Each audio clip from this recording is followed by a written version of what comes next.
भावांनो, ही व्हिडिओ खास करून डिझायरवाल्यांसाठी. तर तुम्हाला एक टी परमिट डिझायर दाखवतो, तुम्ही बघून घ्या.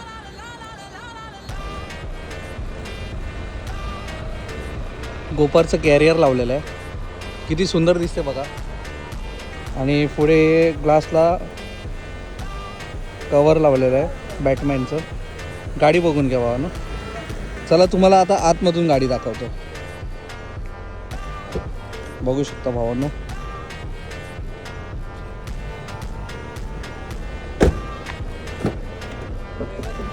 बघू शकता रूपवरती कसं ब्लॅक केलेलं आहे आत.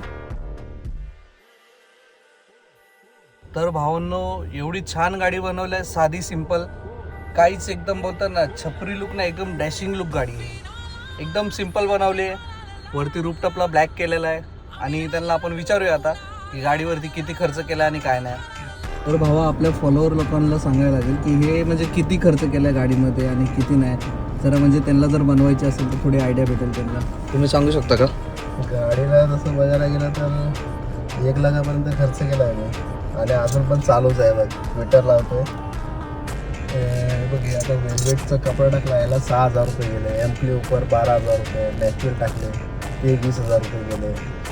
आणि असं लहान मोठं भरपूर खर्च. आणि ते गोपारचं कॅरियर टाकलेलं ते कितीला टाकलं? कॅरियर टाकला त्याला 8,000 रुपये गेले.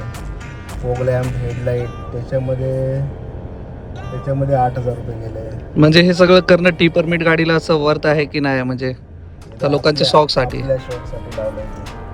कस्टमरसाठी करणं आहे. कस्टमर ते ॲक्च्युली त्यांना काय त्यांच्यासाठी नाही, पण आपल्या शौकसाठी लावलं. ते चालूच आहे अजून पण.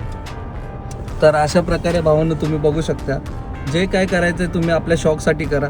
हे विचार करू नका की आपली गाडी टी परमिट आहे, हे सगळं करणं गरजेचं नाही. गाडी तुम्ही स्वतः चालवणार आहे तो स्वतः विचार करा. या व्लॉगमध्ये तुम्हाला जर काय आवडलं असेल तर लाईक करा आणि शेअर करा.